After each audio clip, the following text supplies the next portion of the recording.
uglavnom bit će mikrofon uključen, a ili ti Da.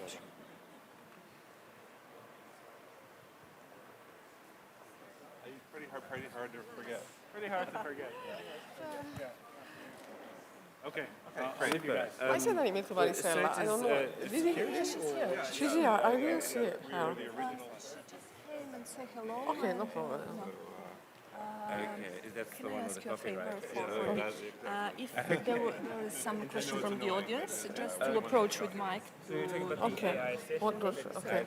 So, Habitur. Yeah, I mean, I've done work in AI, and we do work in AI, and plus I'm. For a long time. Yeah. When I was not a kid, when I was a kid, not a kid. If it's not a good fit, I'm okay. It's really for. Oh no, it's super. I thought he was. I thought Mina was also going to be on it. Super. Well, he said he's unable to. Yeah. Okay. He's giving it to me. Okay. Yeah, no. Father Augusto.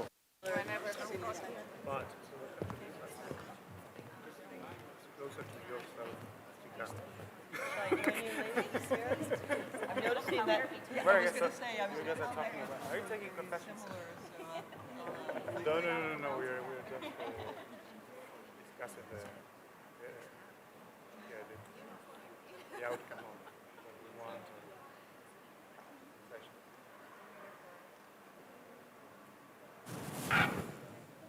So, Mike, I didn't see there are also mics in here. So,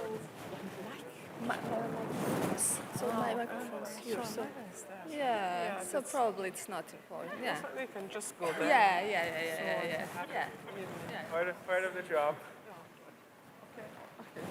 Just for you all to know, the first question that will come up to you, and we said that everyone should have a tweet at the beginning. Once we turn to you, is how do you define the responsible AI? So it should be sort of a tweet. Responsible AI. Quick answer. Quick answer. You don't have to bring a definition. You can say there is no definition or whatever you want.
Austin is not a different part of the country.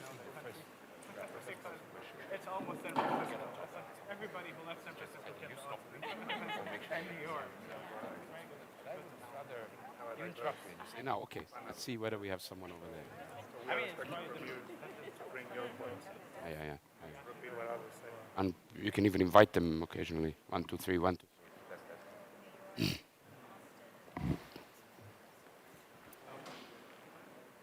Can I talk? Oh, yes, I can talk to you. Hello, guten Morgen, wie geht es dir? Buenos días, ¿cómo están? Bonjour. And thank you for waking up so early to come up for this crazy session. Yeah. I'm sure it will be worth of. My name is Olga Cavalli. I come from Argentina, and we have our dear friend Vladimir Radunovic. He's from Serbia. From Serbia, yeah, from Diplo Foundation. And of course, you know Vladi. He's from Diplo Foundation. I am the academic director of the South School of Internet Governance. So Thank you for being with us this morning. The idea is to have a very interesting and interactive session with our experts here, with our panelists, and of course with you. The main issue that we will talk about today is applying human rights and ethics in responsible data governance and artificial intelligence. You may recall we organized a previous session related somehow to this one in the last IGF in Paris, in the nice UNESCO main venue.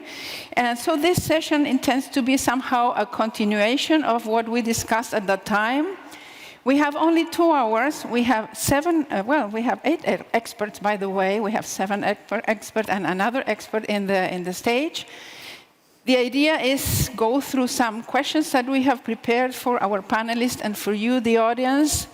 And perhaps in 2 hours, we end up having more questions and more ideas that you can take home and develop with your own group, with your own stakeholder, with your own government. So that's that. If we get that at the end of the session, we would be very happy with that. So let me tell you some comments about what is this session about, applying human rights and ethics in artificial intelligence. We all know that artificial intelligence can contribute to addressing some of the world's most pressing problems, but also can lead to some inequality and problems, as all the technology that we have been using since the civilization exists, everything can be used for the good or for the bad. Artificial intelligence can make people's lives easier, but it can also generate discrimination and bias. We all know several examples of that. So how do we develop and use artificial intelligence in a human-centric and trustworthy manner? That is what we want to discuss with you today. How to make sure that the data used by artificial intelligence is reliable, accurate, complete enough as not to generate discrimination. Also, the use of data is one of the main themes of this IGF here in Berlin.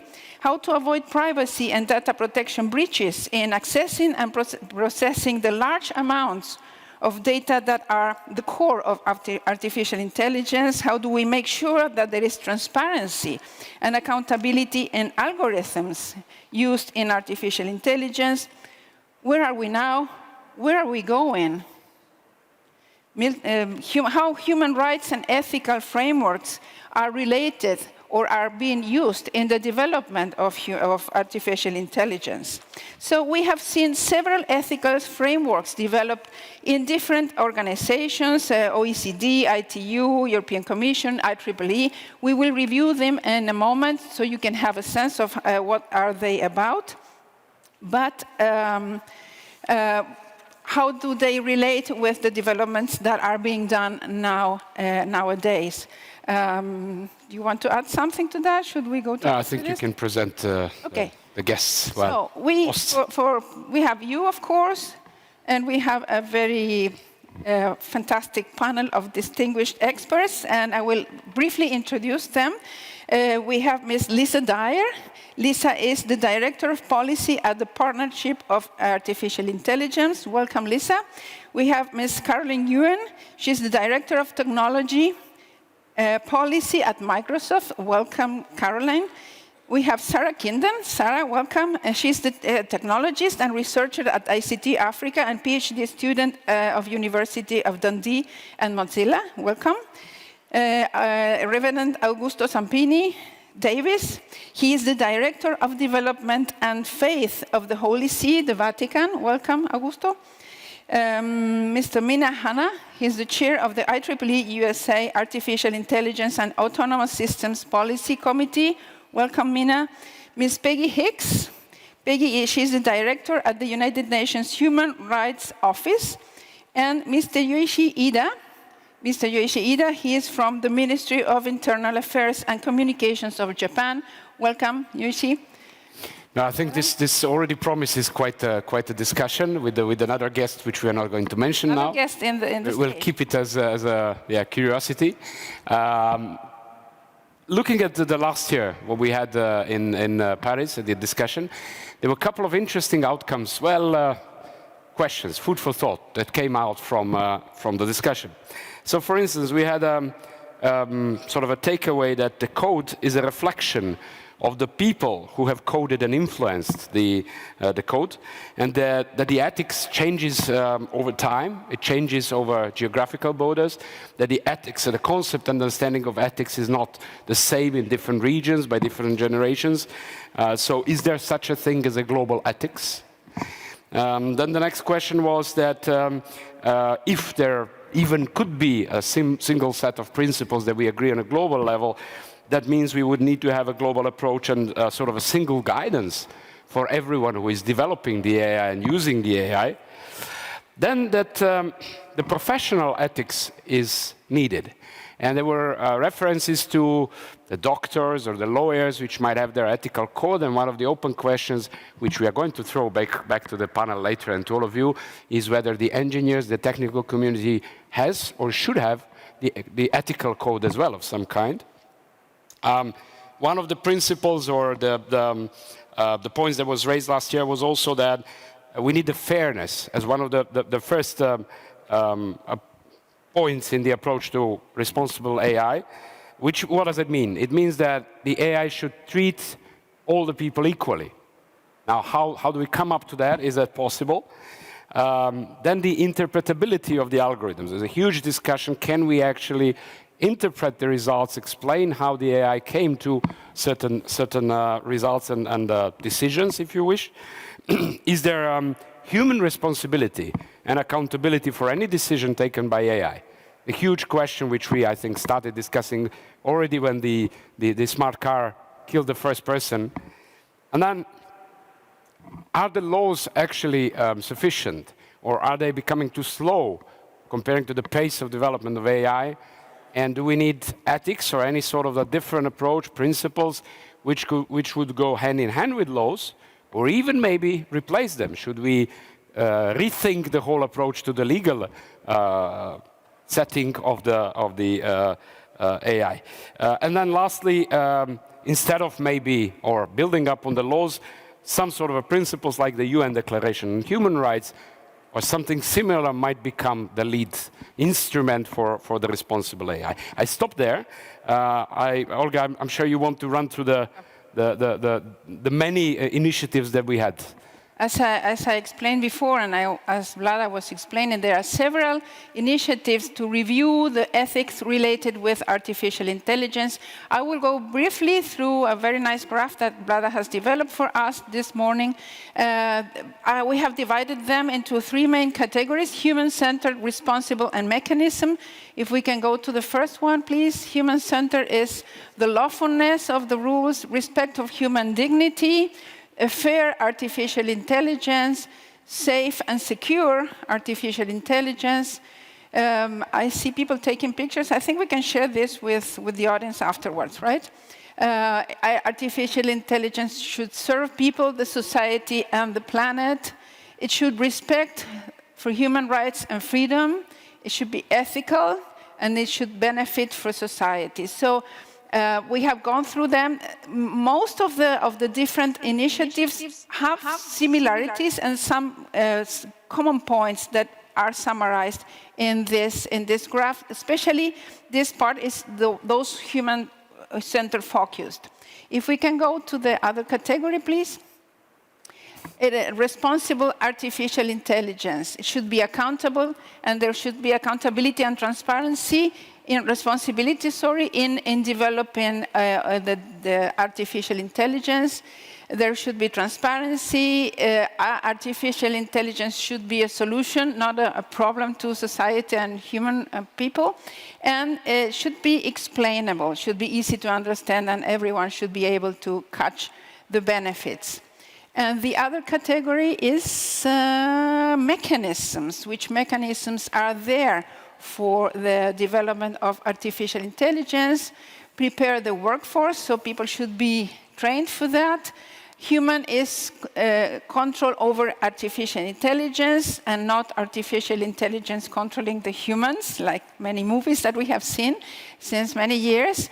Regulate the development and use of artificial intelligence. Should be regulation, how much regulation we need, how that would be developed. multidisciplinary dialogue on artificial intelligence. There is also several references, the importance of a multi-stakeholder approach to discuss all the things related with the development of artificial intelligence, cooperation between existing initiatives, so they should be somehow linked in between the different initiatives so they don't work totally separate from each other. Focus on privacy, safety, security, especially in relation with the data that is collected and managed.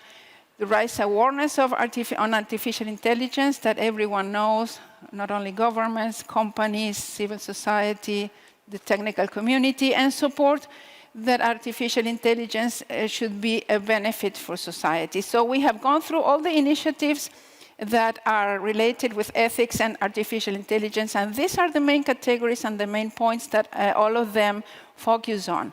So we wanted to summarize them for you before we go to our 3 main questions. Should I read them? I think so. Okay. So we have thought about 3 main questions that we will present to our experts and, of course, to you, the audience, and we go one by one. We have about half an hour for each of them, but we will manage the time so we have time for interaction with you. The first one is, what is a trustworthy, that's a difficult question for a Spanish-speaking person, trustworthy and responsible artificial intelligence, especially with regard to data governance, which is, as I said, one of the themes of this IGF in Berlin. The second question is, what is the role of human rights and legal instruments and ethical frameworks in ensuring trustworthy and responsible data governance and artificial intelligence? Are there any lessons learned from existing frameworks? And it's interesting that we have reviewed the main issues that are being developed about ethics for artificial intelligence in different organizations and debate spaces. And the third question is how to cross the bridge between defining human rights and ethical frameworks and implementing them in artificial intelligence systems and the Sustainable Development Goals. What is the role of different stakeholders and how can they work together, as I said before, to achieve the best results for all of us? So, go for the first one. We move on to the first question. Before jumping on the first question, I just wanted to remind you of the rules of the game or the ways to interact. Probably the best music that you can hear in the morning to relax is jazz. So this is going to be the approach of the session today. We're going to jazz a lot, but we need your contributions to that. We'll make sure that the questions are provocative enough. You have a number of ways to interact. Certainly, the microphones are there. You can queue. You can sit in the front row as well. There'll be a screen later on, which, besides this one, which will enable you to post your comments, but please be active and stop us, because otherwise we can... Yesterday we had a preparation session with these people, and the prep session took an hour and a half or even 2 hours, right? So I'm sure we can continue much longer, so don't be shy. One of the first inputs that we want to hear from you is actually sort of the last question of the day as well, which is, what is the level of responsibility of actors for responsible AI? So we know that it's a shared responsibility, that's a buzzword, that's fine, but who takes what level of responsibility in this constellation? You can use the Mentimeter, so use smartly the devices you have over there. Go to www.menti.com, use the code 272900, and just vote. Just try to rate the level of responsibility of different actors. We'll get back to the results a little bit later in the discussion, but while you're doing that, I would like to start with the first question. So again, the first policy question is, what is a trustworthy, well, it's equally complicated to assert, but what is a trustworthy and responsible AI, especially with regards to data governance? In a way, we are trying to decode what are we talking about.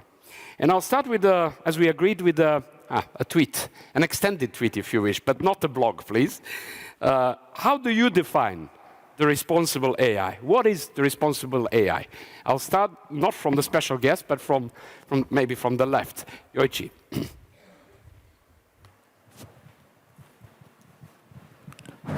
It is on, I think. Yeah, okay, thank you very much. So, thank you very much for the question. For me personally, responsible AI is a kind of AI based on designed on the concept of human-centeredness. We started the discussion about AI development back in 3 years ago, and in the international fora, and as all of you know, recognize, we had discussions in OECD and also this year G20. So as you know, and just shown on the slide in the introductory presentation, the governments agreed on the AI principles, which includes inclusivity, human centrality, and transparency, robustness, and accountability. These are the basis of the responsible AI or trustworthy AI, and I believe more or less we share the common understanding. So for me, the responsible AI is how to implement these the AIs which implement these principles, and we are now discussing how to realize these individual principles now. That is the whole final discussion on how to come to that, but I think this was quite useful to outline the main principles, including the human-centered. Sarah? Yeah, so for me, I'll go back to the definition of trustworthy from the English dictionary, which says it should be something we should be able to rely upon as honest and truthful. So when I'm looking at AI, these are the key things. Do you rely upon it? Is it honest? Is it truthful? And you look at it from all, because AI relies on huge amounts of data. So from data collection to processing to visualization, are we ensuring these things? And to mention some of the things, I actually like the European Commission's definition and how they look at trustworthy AI. They talk about lawfulness. It should respect all the laws and regulations. It should be ethical, respecting all the principles and values, and also robust. So it's technically robust, but also it does not ignore the social context. Thank you. I like there's a bunch of others, but the honesty and truthfulness, that's quite an interesting approach. Good. Augusto? I think it will switch on automatically. Huh? No? Then try with the other one. Thank you.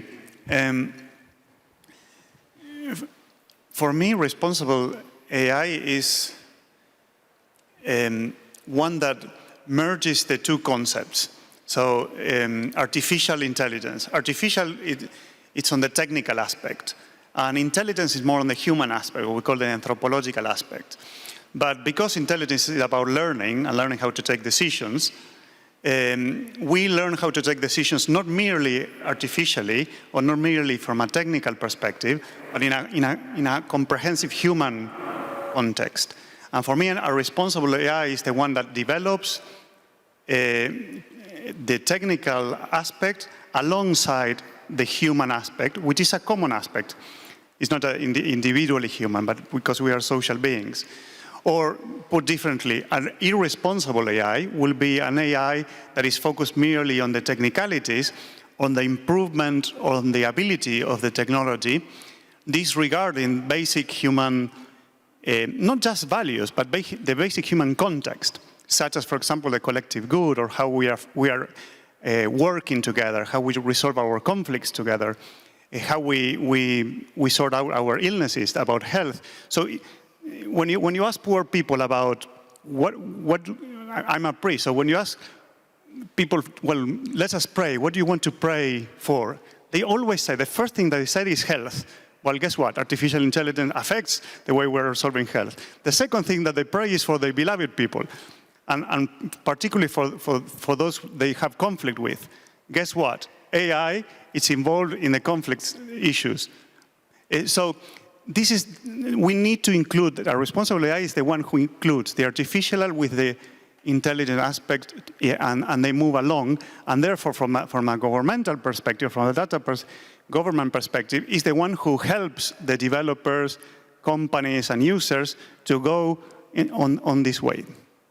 Thanks a lot. Quite an interesting twist of what is an irresponsible AI, but we can get back to that later. Mina? That's working. Well, I will take the path of the philosophical argument. From the IEEE, which is absolutely... No, that's we're a representative of the tech community, but I will take the philosophical path. I think if you try to define what is responsible, what I have argued yesterday is you have to look at what is irresponsible and then deem the opposite of that as the outcome that you want to get to. So if you want to define fairness, you define what is unfair and then say, oh, okay, I can see that the opposite of that, by contrast, that's what could be fair. If you want to define, so in the context of the question that was asked, I think irresponsible and the worst transgression in the conversation on the definition of AI is anthropomorphizing AI. So projecting human properties or characteristics on the AI, and that kind of falls under moral outsourcing, what we call moral outsourcing, meaning that if there are decisions that are deemed to be harmful to a party because they have been the subject of a use of an automated decision-making system, AI broadly defined, then you say that the responsibility doesn't fall on the party that designed the tool or the party that had curated the data and so on and so forth, or designed the algorithm and so on, but it falls on, on AI. AI made me do it, kind of an argument. That's irresponsible in my opinion. And I think that should be kind of, a platform or kind of a springboard for all our conversations on how do we govern. If we have that as a backdrop for our conversations, for our deliberations on how we write laws, how we write ethical principles, how we define that entire conversation, knowing that artificial intelligence is nothing merely, is merely nothing but, an artifact. That's the origin of the word artificial. Artifact, form of art. It is something that we design, that we create. But if we assume that, it's more than that, and that's kind of the part of the responsibility of the narrative, right? When we just say it's robots, it's whatever. It's not that. It doesn't have the same agency, doesn't have the same cognitive, properties as humans. It doesn't reason like humans. So that's very important to define what should be responsible. And that's actually our responsibility in defining and communicating about AI. And thanks for taking the philosophical view. If I get it correctly, then in a way, responsible AI is about responsible people that are behind it. And we have the artifact there, but we'll get back to the artifact at the end of the session. Lisa. Good morning. I actually want to take it a little bit philosophical as well. I think that actually all of the actors up there should approach any work they're doing in this space with empathy and compassion. Empathy and compassion for the people who will be affected by AI, those who are frightened about losing their jobs, those who are not invited to the table to have these types of discussions. Empathy and compassion for those who are biased as a result of some poor design decisions. So I think in a short tweet, I would just say empathy and compassion is fundamental to responsible AI. Thank you for tweeting, not blogging. Thank you. I was going to say, I don't think everybody's on Twitter here. So I'll try to stick to the rules and say, for me, responsible AI is something that my grandmother understands, my teacher can explain, and I'm not worried about it being applied to my children. And that means it has to be transparent, understandable, and accountable. Good tweet. Ellen? Thank you. So what can I say that hasn't been said before? For us, responsible AI is really simple. It is about bringing technology to the table that's human-centered, designed in a way that augments human capabilities and not replacement. It's interesting that the term artificial, I think, puts the emphasis on the wrong thing, that this is something that is always going to be compared to human. We think of artificial intelligence really as computational intelligence, and it's really people who are behind it. So from the perspective of how do you make that technology realize its potential and be adopted more broadly, we then use the term trustworthiness. At Microsoft, we created the Center on Trustworthy Computing in the beginning of the 2000s. because we said why trustworthiness? Because it's important to bring technology to the table that earns the trust of the people. We don't tell you you need to trust us. We need to demonstrate what are the properties of a technology, of, in this particular case, computational intelligence, that will foster trust and enable its broader adoption. One thing interesting that hasn't really been talked about this morning is the use of AI for good, right? There's lots of, conversations out there about negative applications of AI. So we put a challenge out there in terms of AI for good, in terms of how AI can be used to address sustainability issues, accessibility issues, human rights issues, and how AI can be a part of the solution as well. And I think that's a conversation that's really not out there. So responsibility and trustworthiness. I got the impression that we would feel that responsible AI is something that the AI that we would love to have in our family. So, part of the family that we can really trust and be close and, have empathy, all of that you mentioned. Olga, do you have any reflections? Well, I took some notes as our dear panelists were speaking, and I gathered some words: honesty, inclusion, fairness, compassion, empathy, transparency, accountability, and trust. So nothing is related with technology. You see, everything is related with how the humans approach the technology. I think it's interesting to see that what we are trying to find is a way to use the technology in the best way for humanity and for people. Let's see how the technology evolves and that we really can achieve that and use the artificial intelligence always for the good. Should we see if we have some questions from the audience or from... It would be interesting to hear from you as well, what you think. So what is responsible AI for you, and how would you define it? That I forgot to say at the beginning that we also have, of course, the remote participants, or again, we are remote and they're on the right place. And June is there to help us. Is there any reflection? Not yet. Okay. Yeah, you have a mic. Sure, you can take the mic, and please introduce yourself clearly so that the transcribers can take it. Okay. Good morning. Thank you, first of all. My name is Deborah. I come from Italy, and I'm a trainer in human rights education. And I'm here with the youth IGF and as youth delegate from the youth department of the Council of Europe. And I was surprised that when you were giving out the definition, there were people who were focusing on giving definition of trustworthy or responsible. Nobody really gave out the definition of what human rights are. Because sometimes when we are in this kind of environment, it's like, okay, we have to care about human rights, it's the right thing to do. But we kind of forgot that human rights are universal, inalienable. Oh, okay, it's really difficult. I'm Italian, I got my problem too. And they are interdependent and interrelated. So sometimes they come at the losing hand of all these speeches about technologies. And it's also funny for me when we talk about artificial intelligence as something that is separate from human, is human-made. So why artificial intelligence can be educated, and we educate them with data and working on them. So why, among the things with whom we can educate artificial intelligence, can't we introduce human rights principle?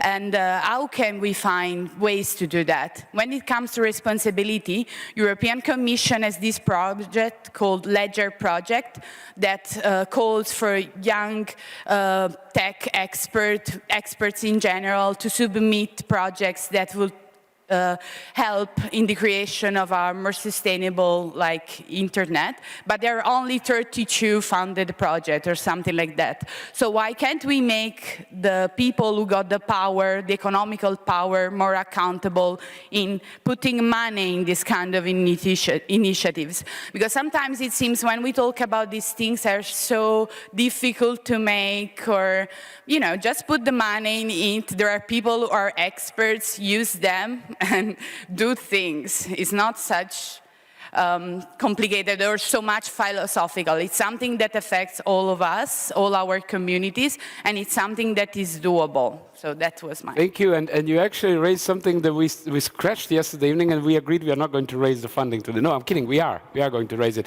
in the last part, because we'll probably need about 5 hours of discussion on the funding and ethics of funding and so on, but we will get back to that. I don't know if anyone wants to react quickly on this one. So the human rights and principles, we mentioned that as one of the takeaways from the last year's session, is something that's encoded in a human rights approach actually what reflects what we are talking about, the human responsibility in that one. Does anyone want to take up? Thanks for that, and coming from the UN Human Rights Office, it's nice to hear it from the floor as well. I mean, I think as the introduction put forward, I mean, there's a lot of discussion about ethics and human rights that pits them against each other in some way, and I just wanted to start this off by saying that I think the commentator is absolutely correct. Human rights is part of the discussion the same way ethics is part of the discussion, and they each have fundamental roles to play. Ethics, my friend Ed Santo tells us, is about what we should and should not do. Human rights, legally binding, universal, are about what we can and cannot do. And we need the human rights framework to help us do the ethical things that we want. We've got, and there's a wonderful chart from Berkman Klein that shows the interface of the incredible number of ethical conversations and principles that have been developed around AI. But the reality is we're still all in this room wondering, how can we make this real? What impact are all those principles having on the ground? And that's why we're talking about regulation. And ultimately, we need to look at human rights as that foundational bearing that can allow the ethical discussions that we've had to be realized in real time for real people in the ways that will protect human rights on a day-to-day basis. Thanks a lot. And what comes to my mind is that we keep talking about the relations to human rights and the principles, but I don't see any reflection on how the economic aspects or geopolitical aspects impact that. We might end up with a nice wish list. Yes, we want all these human rights principles, but reality about many other human rights is not really bright. So I wonder maybe Yoichi or Caroline, if you want to briefly reflect on the economic, commercial aspects of how do we actually, are there any principles that are impacted by the economy and the geopolitics in a way, if you wish? Yoichi. Yeah, thank you very much for a very difficult question.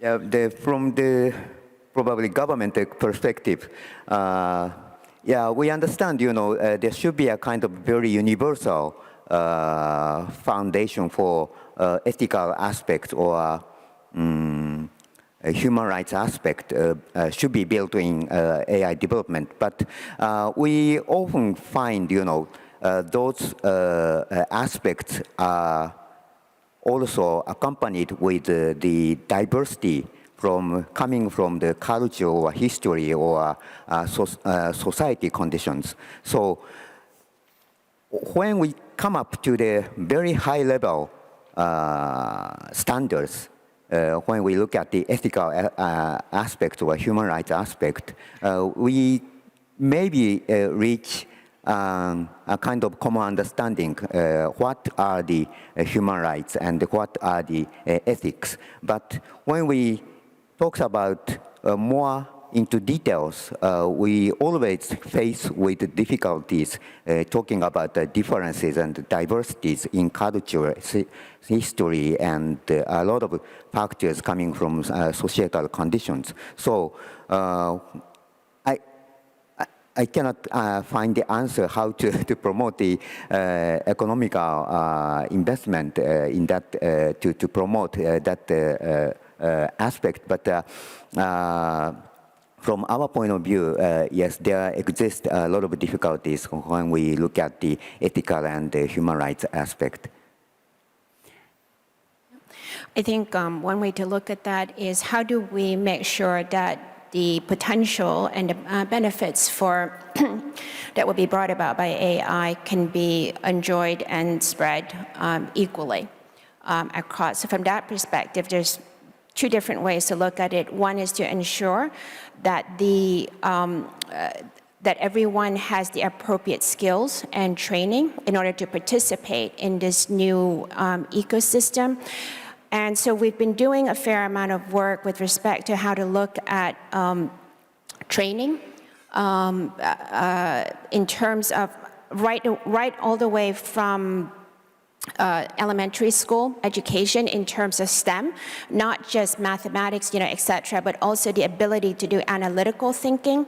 And also going back to something that Lisa said a little bit earlier, empathetic and also problem solving, because those two go hand in hand. It goes back to the human aspect of implementing the technology. So we're doing a fair amount of work with respect to training and lifelong learning with respect to that.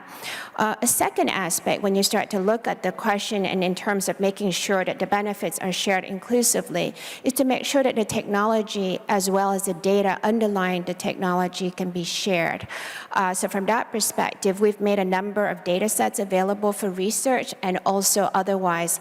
As a specific example, we're working with the OECD as they're formulating their AI policy observatory to share data. There's two sets of data there in terms of the Microsoft Academic Graph, looking at publications where collaborations are taking place, where innovation is being spread. And then secondly, the LinkedIn economic data, which looks at the economic opportunities, training, migration, talent, skills development, supply and demand, et cetera. We've also launched an initiative to start a conversation on how to share data more broadly. And the conversation here is, you talk about data sharing, but then there are issues about organizations not knowing what data can be shared, what data should be shared, and what are some of the mechanisms, et cetera, that can enable that conversation to occur more holistically. That's another part of responsible data governance that isn't really discussed more holistically in an integrated manner. And thanks for raising the question of the data, because I think that brings us back to actually the responsibility of the humans. I'll start with Augusto, then Lisa, then Mina. Thank you. And thank you, Karen, for bringing up the sharing thing that is really, really important. But one thing that we are facing at the moment, one problem we are facing with data is the monopolization of data by big tech companies.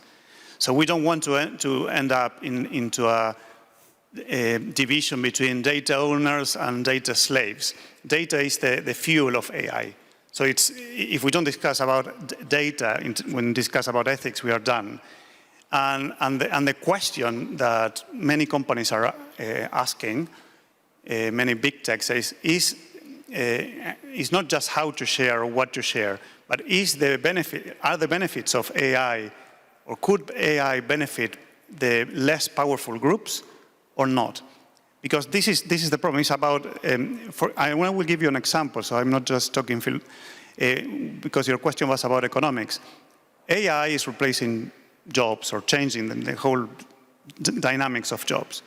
Now, jobs for many people are not just something that we do in exchange of a salary. A job is part of our vocation. We are called to work, whether that is part of our DNA. We develop as human beings in jobs. Now, given that AI is going to benefit lots of companies, but with less jobs, so who is going to pay the cost? Who is going to pay that cost, or what economists call the transition? Well, and this is very important, because it's not just about the data sharing or how do we share, but it's, well, all this the benefit of this data, but that is benefit some and not everyone. Are those some going to share the cost of the transition while we transit into a different way of understanding jobs and what we do with the shared time? So one of the goals of this session, which we forgot to say at the beginning, is to open more questions, not to give the answer. More questions. And I'm glad we are going in that direction. We have a couple of more minutes, so we can pass the two of them as well. But I have a follow-up question that just came out of the blue to my mind, and I captured 2 or 3 concepts. Equally, training, shared. And coming from a developing country, I wonder what is your impression about how the developing world could catch up this change? Because I think Peggy said, how can we make this real? How can we make this real for everyone? So all the humanity really captures the benefit.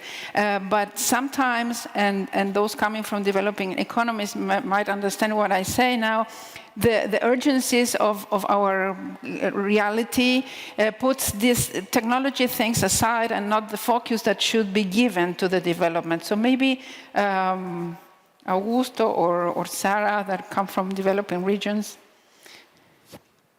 Yeah, so I would like to speak on the area of skills and training, but from the point of view of inclusion. So I just completed a piece of research with the Research ICT Africa, and we're just looking at gender and AI in Africa.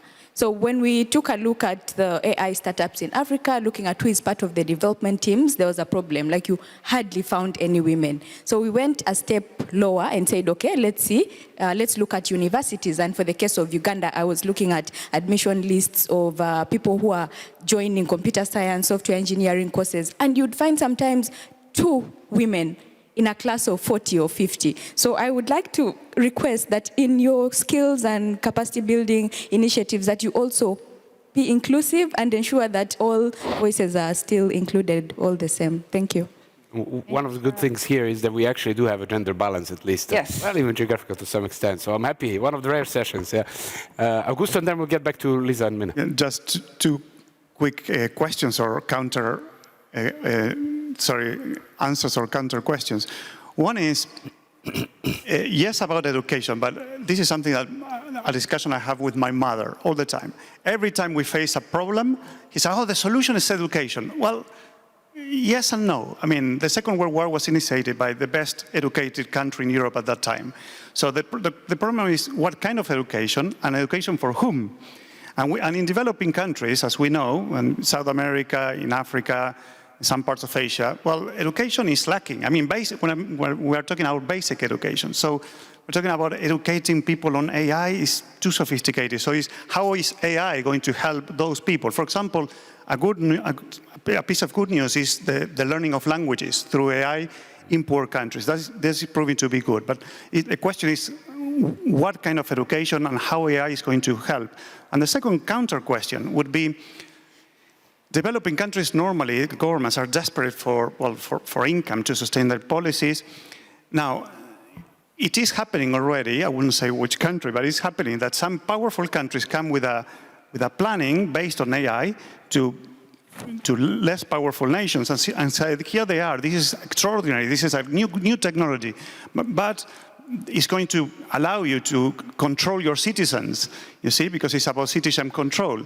Well, and of course, governments in the developing nations, they love that. But is this what we are aiming at?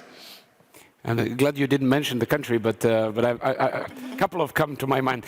We have input from the remote participant, then I'm back to you. June.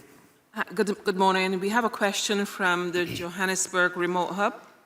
What role should big corporates play in ethical handling of data? And what is the common or current use of data collected by big corporates? Thank you, June. So in the third part, and good morning to the hub. In the third part, we'll move more on to actually who should do what, who should have what responsibilities. We have some reflections over there, tech sector, companies and governance dominating.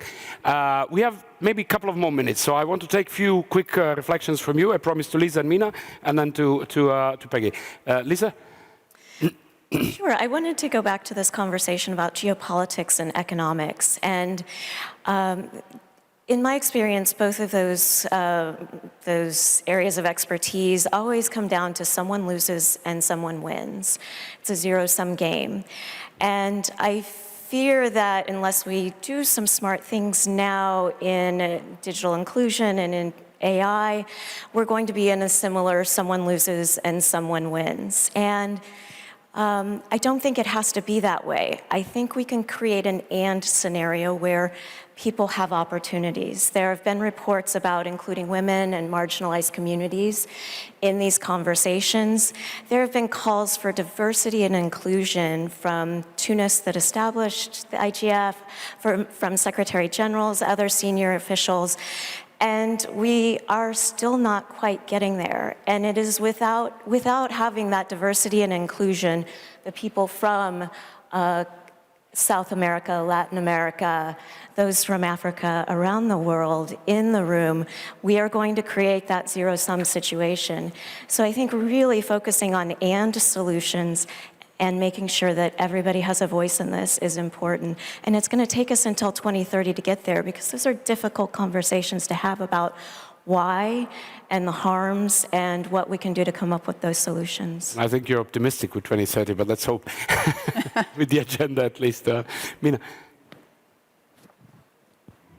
I was going to address the question from the commentator, Deborah from Italy, but something really, really quick, because I thought that, just to confirm, I don't think, from my perspective and from what I know, that the conversation on ethics and the conversation on human rights are in any way disjointed or in any way at odds at all.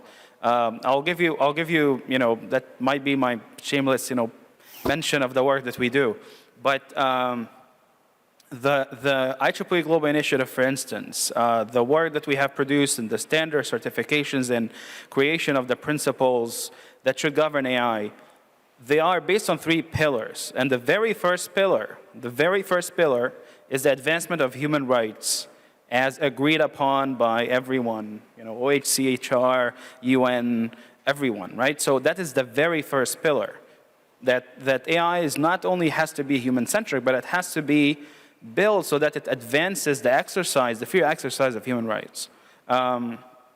And 2, the second pillar is also one of the key pillars of human rights as well, which is agency and political self-determination.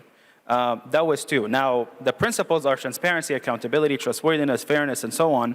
Pillars are what, basically is the platform, basically is the basis where we are stemming or we're building these sort of ethical principles. Now, I would be remiss also if I do not mention the UNGPs. May have been mentioned in conversations yesterday in different contexts. But the ethically aligned design of the IEEE Global Initiative, our policy recommendations to governments, the very first part of the recommendations is they are built on the UNGPs, the UN Guiding Principles for Business on Human Rights, for Business and Human Rights, which is known as the Ruggie Principles. This is our very first recommendation. We said that you have to look at those UNGPs.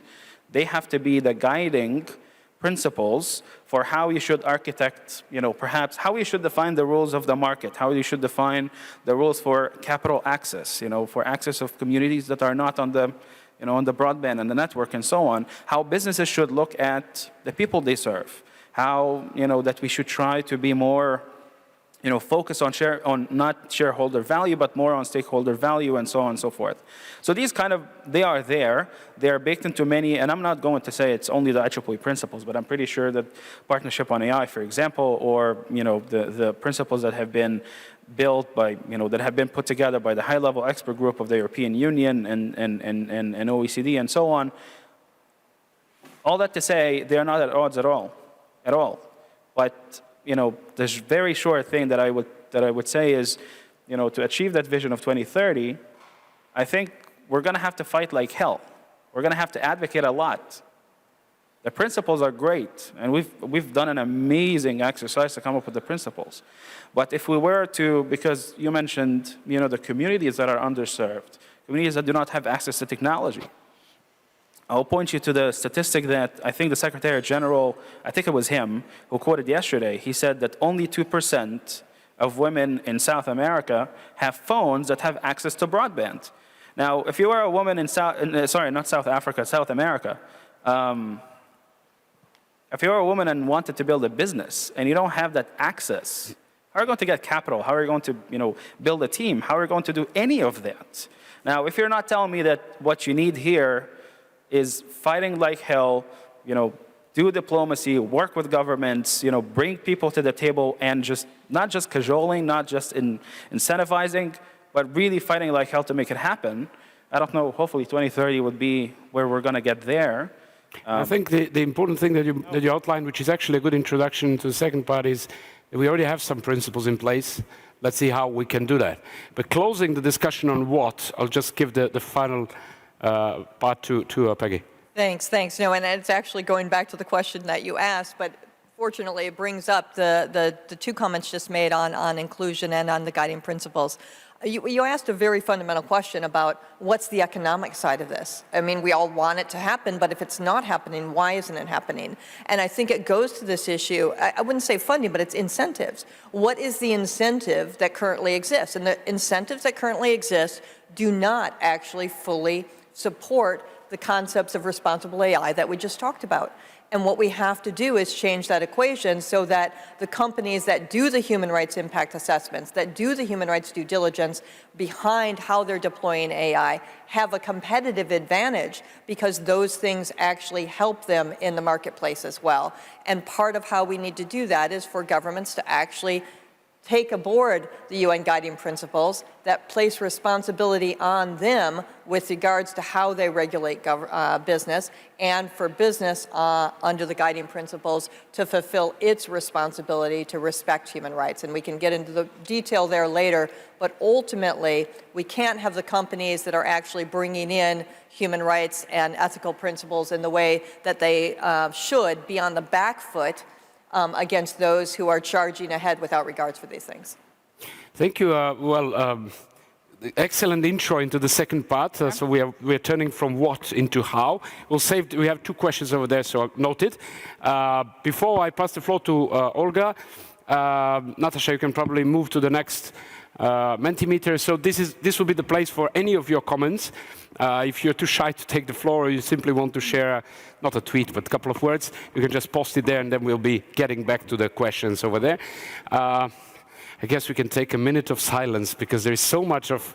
One thing that is working very well is that our experts are doing also questions. So we have more questions that at the beginning, which is somehow the expected outcome of this session. And I want to stress one sentence from Peggy. How can we make this real? How can we get this to our governments, to our organizations, and make this real? How can we take this into concrete actions? And the second question is, are we taking some questions? Or you can start the second, okay. the next part with. And Mentimeter, not yet. Okay. So the second is, what is the role of human rights, legal instruments, and ethical frameworks in ensuring trustworthy and responsible data governance and artificial intelligence? Are there lessons learned from existing frameworks? Can we use the principles, ethics, and human rights that we have now, or we have to revise them, we have to replace them?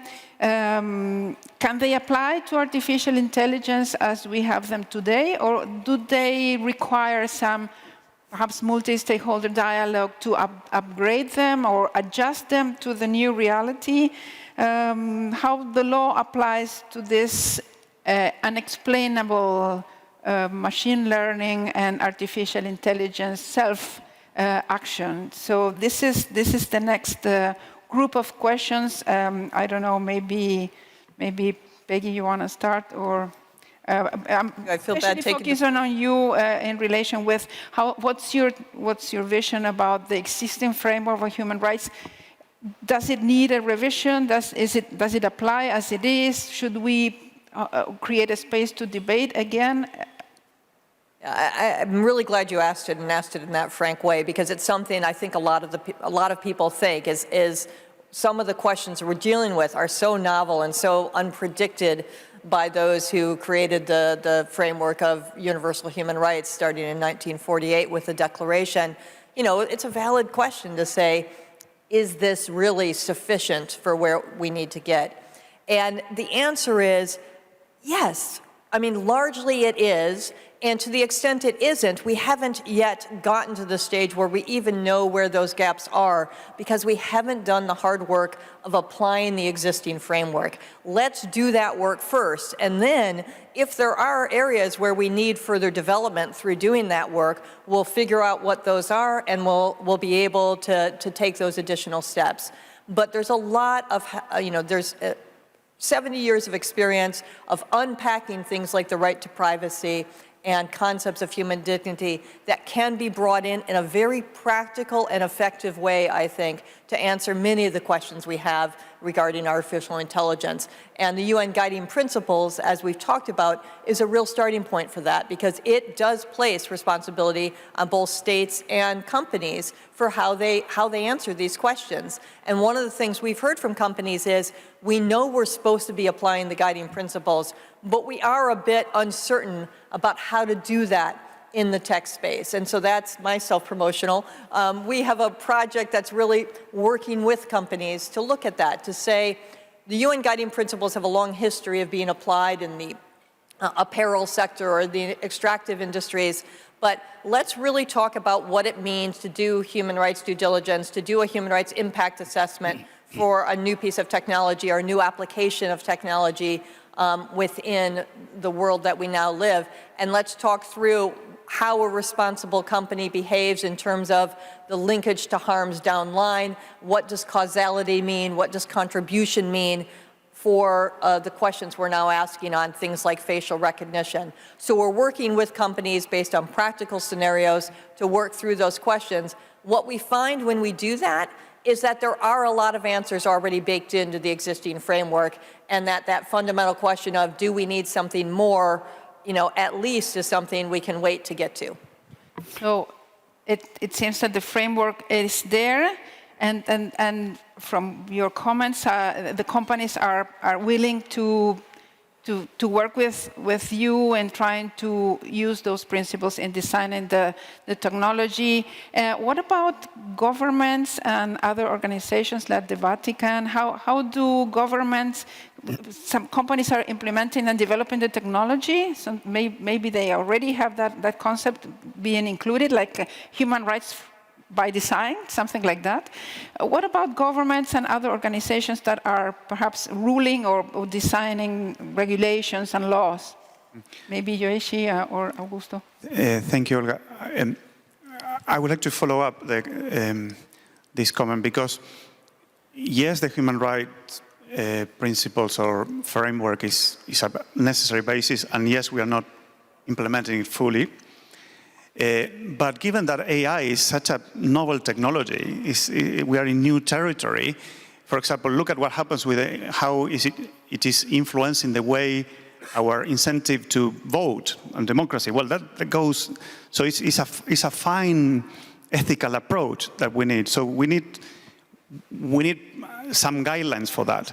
But last week we had a similar discussion at the European Union, and one expert said something.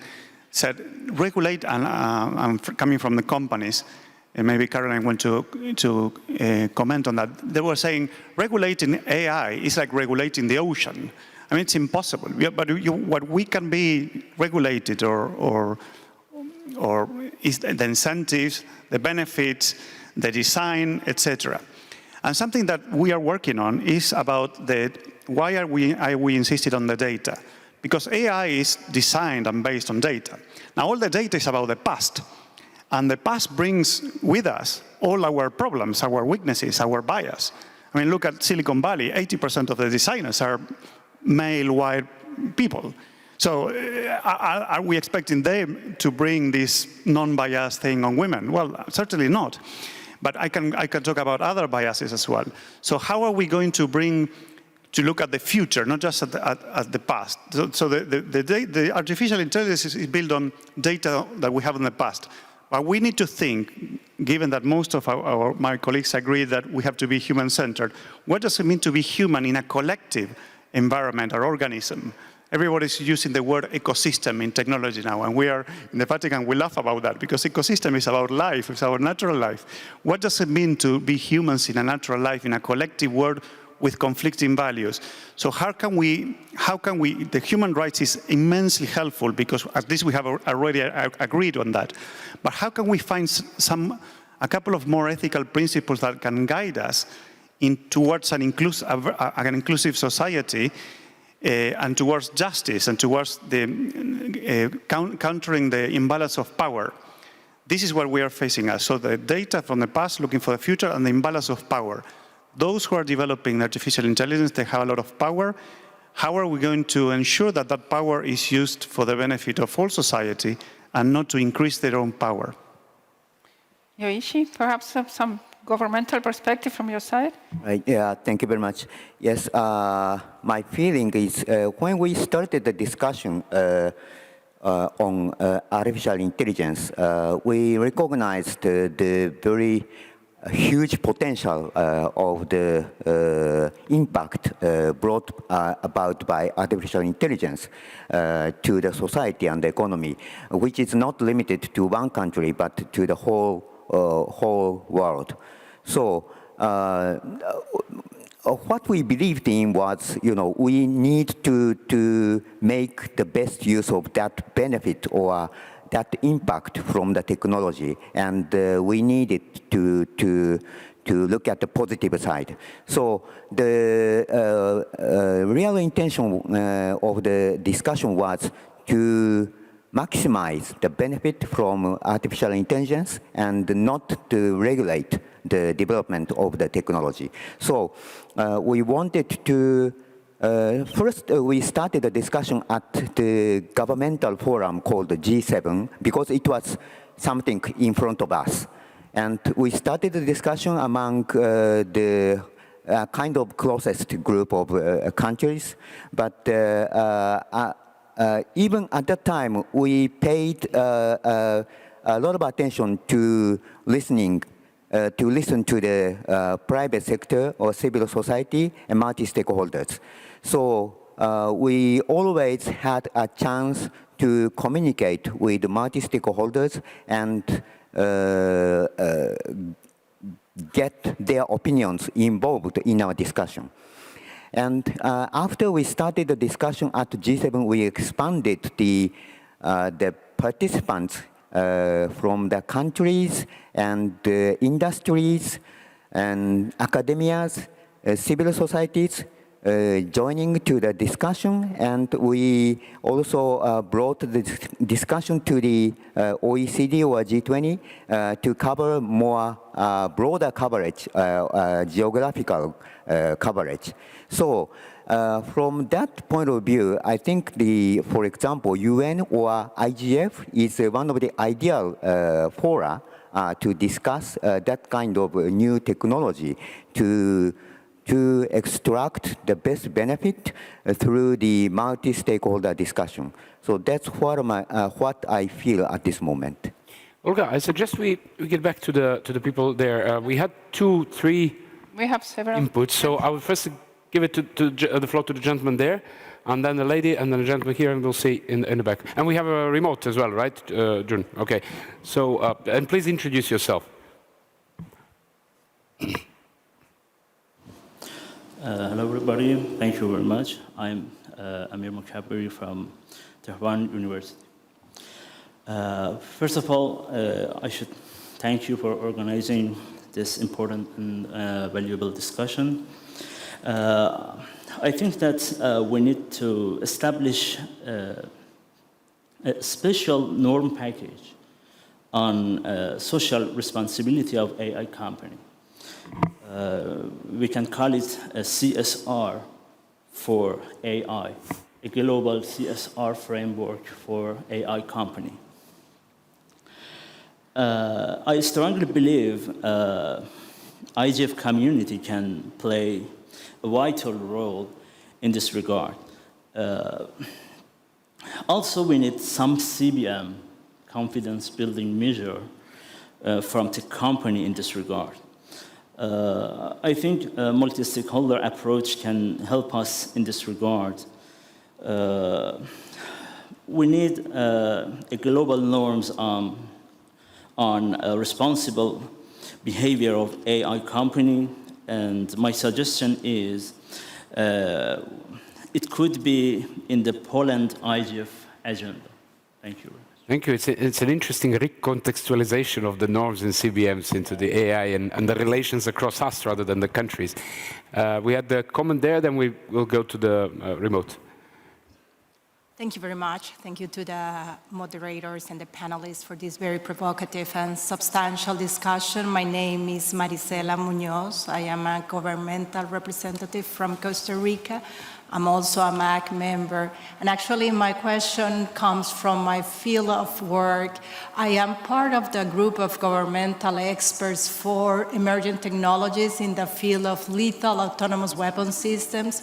So this discussion and dialogue in regard to the application of current human rights framework, and I would include ISL framework as well, is really relevant.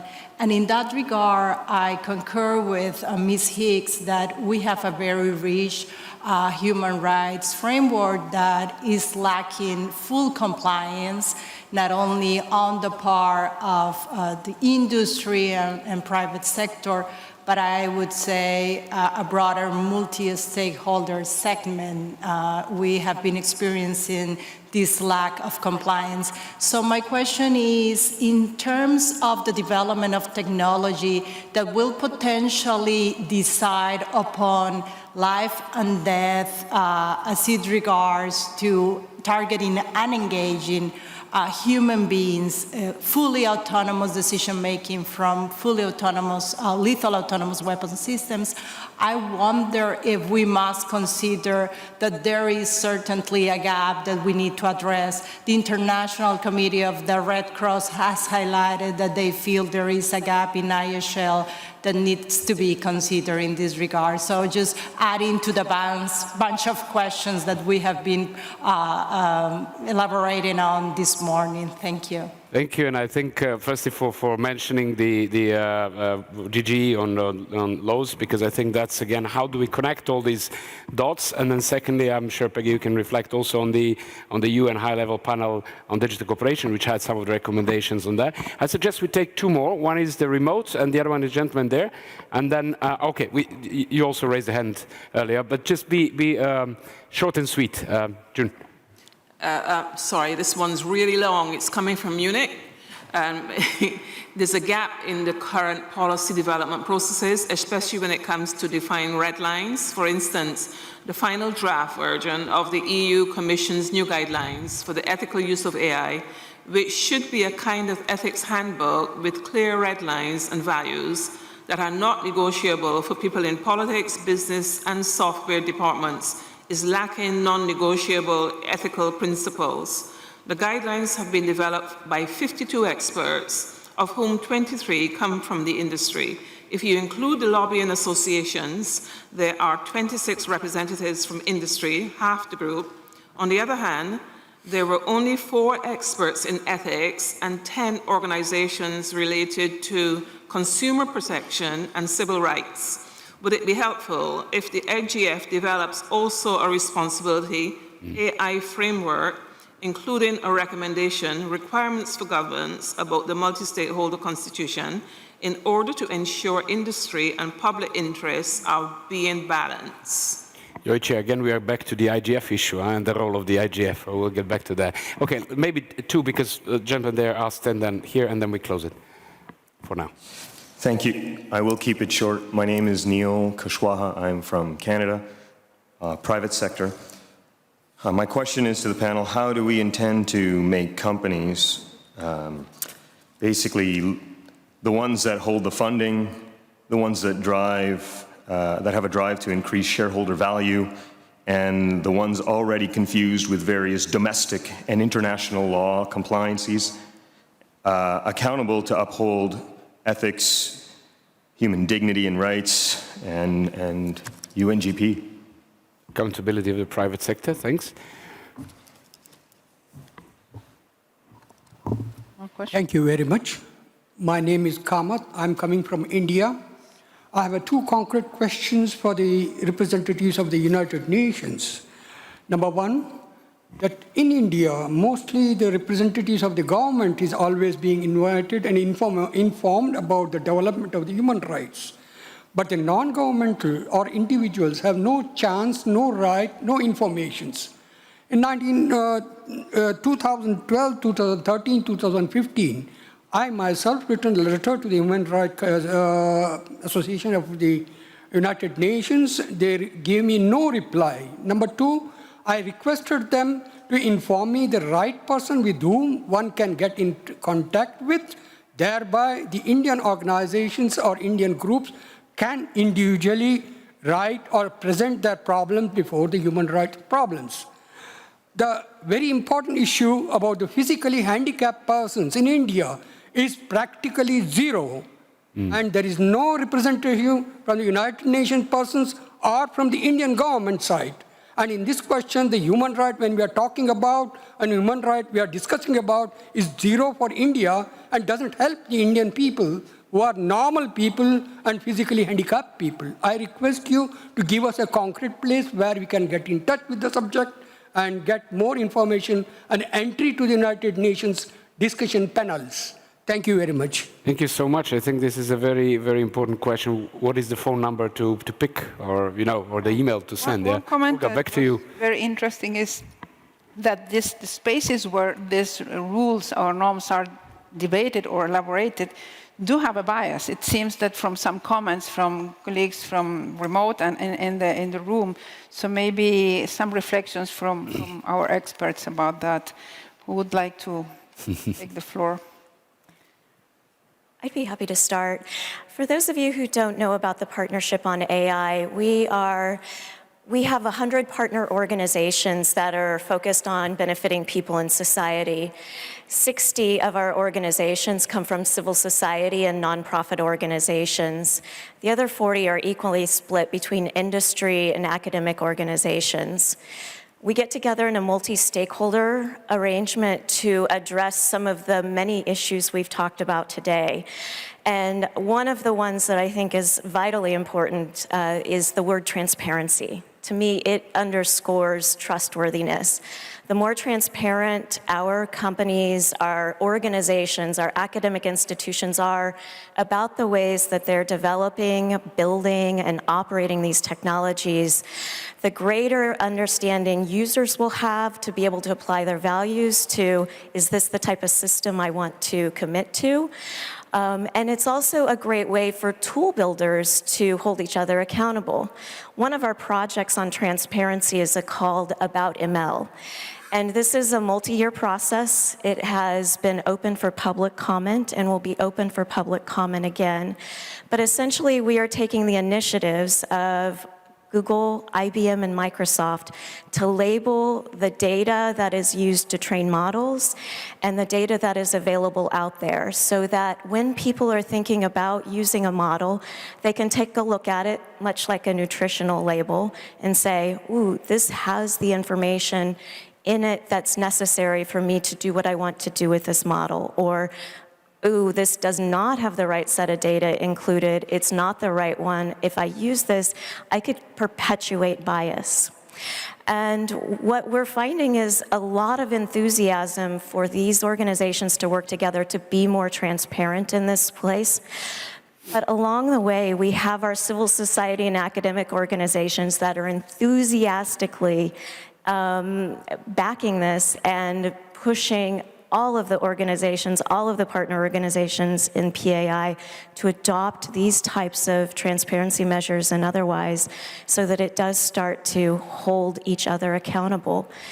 There are people within these organizations who are individual champions who are really pushing this, and we are also very focused on making sure that the people do implement this in the future as well.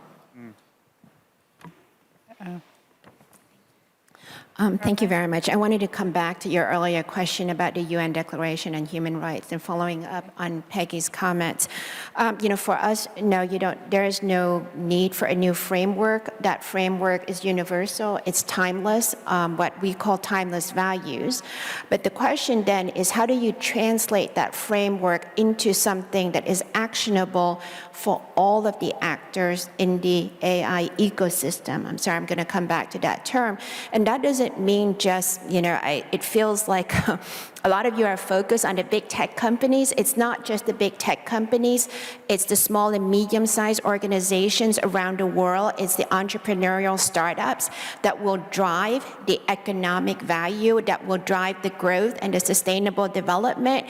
It's all the actors in the ecosystem. How do you translate from that high-level values into something that is implementable? And so from that perspective, which is why when we started to look at this, an organization like Partnership on AI, which we had a role in co-founding, the notion is it has to be a multi-stakeholder conversation to identify what are the priority issues that need to be addressed in order to enable this technology to achieve the potential. How do you make it trustworthy? It comes back to that. What are the tools that are necessary? The About ML work, I think, is essential in order to bring the conversation to the next stage. The inclusiveness, the multi-stakeholderism, then the accountability mechanism. These mechanisms are going to be different depending on the context in which this technology is being addressed. So what we hope is that as we go from the high-level frameworks, which includes civil, political, economic, social, etc., into that framework, into what we should do, there will be lessons learned in the different sectors, in the different ways in which the technology is being implemented around the world. And another thing is we need to understand, and going back to Sarah's question, we need to be able to understand where are the issues, what are the mechanisms. Until you understand what the problem is, it's really hard to identify what are the solutions. Going back to a comment that says around, does the IGF need to build a social compact? Do we need another social compact? The OECD principles for stewardship of trustworthy AI has now been adopted by OECD and non-OECD countries. In the May timeframe, that was 42 countries. In the June timeframe, it was adopted by the G20. So part of the question here is would our time be better spent, and would we be able to work together better if we can really get to the point where we work together to establish shared practices, to potentially give input back to About ML as one initiative? How can we share in the implementation and really make progress, move the needle forward? Mina? Oh. Augusto first, okay.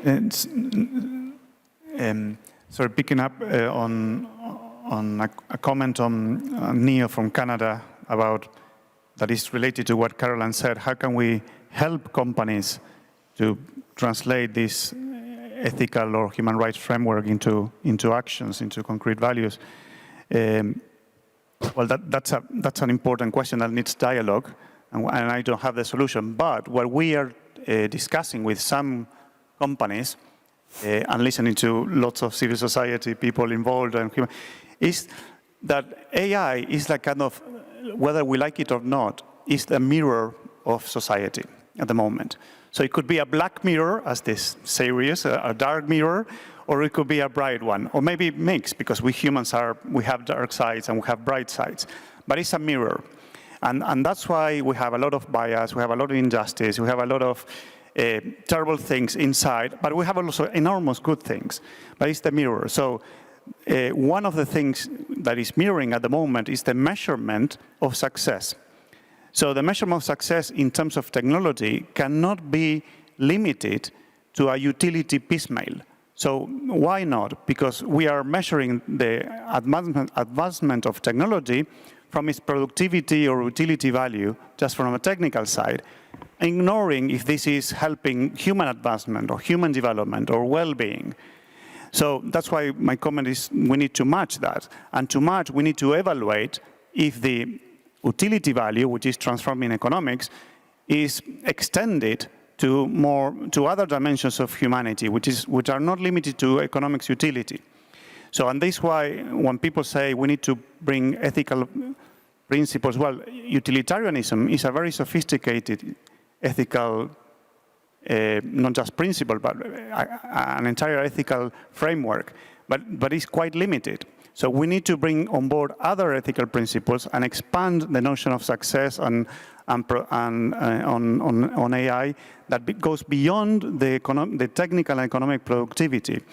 And also, how can we bring this evaluation into what somebody said, capabilities or human cohesion or collective, you know, so what is the added value of AI? So we have, one point is to move from shareholder values, as Neo was saying, to stakeholders. But stakeholders in AI is difficult because there are so many people involved. So that's why it's so important the participation of civil society, because otherwise we are developing something that is good for you, but we are not listening to you. Well, that's not, so how can we transform, or how can we journey together from this technical utility piecemeal into another? This is something that we need to work alongside different companies, alongside civil society, alongside governments. But some companies have more responsibility than others because they have more power to do this, they have more money to invest on this analysis than others. Yes, please. Yeah, so I just wanted to give an example which is on the plus side of work from Joy Buloamini, I can't pronounce her name, from the MIT Media Lab, who tested facial recognition software from Microsoft, IBM, Face++, Amazon, Google, etc. And she really pushed for it and said, how can you have software that identifies someone like Michelle Obama as male? Like, come on. So many people around the world know who Michelle Obama is. But when she reached out to Microsoft and IBM, they actually replicated the data and tested it. And when they discovered that it was faulty, they fixed the problem. So at least it's good that the companies are willing to listen, and I hope we continue to collaborate. Mina, yes. I'll say something quick, and probably I'll try to pick on what Peggy has said about the existence of the tools that we have. And I fully agree. And there are many cases where, if we bring the argument to the legal space, for example, the laws that we have in the United States, for example. So to your point that you have mentioned, and you know, correct me if I didn't get that right, but your point was we have principles. Where we fall short is exercising those principles, right? Exercising the human rights. We have understanding of how to do that. The problem is we haven't gotten to the point where everyone, you know, is exercising those, you know, human rights freely. Now, in the US, for example, from the legal perspective, we've had laws for decades and for a century or more on, you know, against discrimination, for example, right? And discrimination in many cases, in housing, discrimination in lending, discrimination, equal opportunity in employment, and so on. And these, you know, we can arguably say that they can fall under the, you know, the very basic definition and the notions of human rights. But until today, so we have, for example, something called, you know, TILA, which is Truth in Lending Act. It says that you have to be transparent, you have to be accountable, and you have to tell how you made your determination on why you decided that that person, who might be from a protected class or a, you know, a minority, why they did not, you know, get the loan that they have applied for. You have other rules, you know, on non-discrimination and housing. But until today, and that is very recent, that happened this year, Facebook, for example, was involved in cases of showing housing ads, and, you know, they were you know, discriminating against, you know, who was showing the housing ads, or who was shown, or to whom it was shown, the housing ads. So if you were, you know, an African American, you didn't get the housing ads in certain zip code. If you were, you know, white, you know, it was different. Now, and this is to the point that Father Augusto has actually made about the data, that the data actually convey realities and notions and preconceived conceptions and a lot of historical artifacts of our society. So the information, for example, that we get, and this is a case that is always discussed in conversations around bias, and that's something that Joy would have mentioned, for instance, and many others. They talk about the cases of the use of automated decision-making systems in making determinations on criminal recidivism. Criminal recidivism is your probability as an inmate to go to prison. You're trying to optimize the sentence of a person so that you want to make sure that they go to prison for X amount of years, that the likelihood they will not go back to crime, you're trying to minimize that basically. So, so you maximize the prison term so that you make sure that they have been, rehabilitated and they can go back to society and become, a normal, person who's contributing and so on. Now the problem with that is, and this is a technicality in the law, because of the countries that use common law, for example, that needs precedent to be developed, but that's kind of I will digress, and that will be a different conversation. So I will skip that point.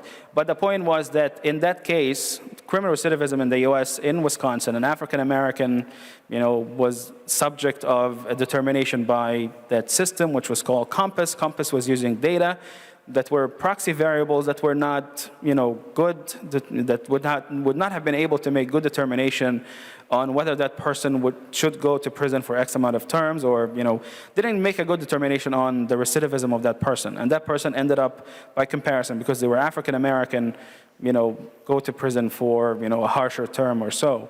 And so the idea is that the data that was pulled by this, by the tool COMPAS, were really indicative of a lot of endemic and historic artifacts and structure of society that said, well, African Americans, because they live here, we are associating just bad variables, right? So, your zip code is zip code cannot be, an indicator for how many years, you should be in prison, for example. That was kind of the fault of COMPAS.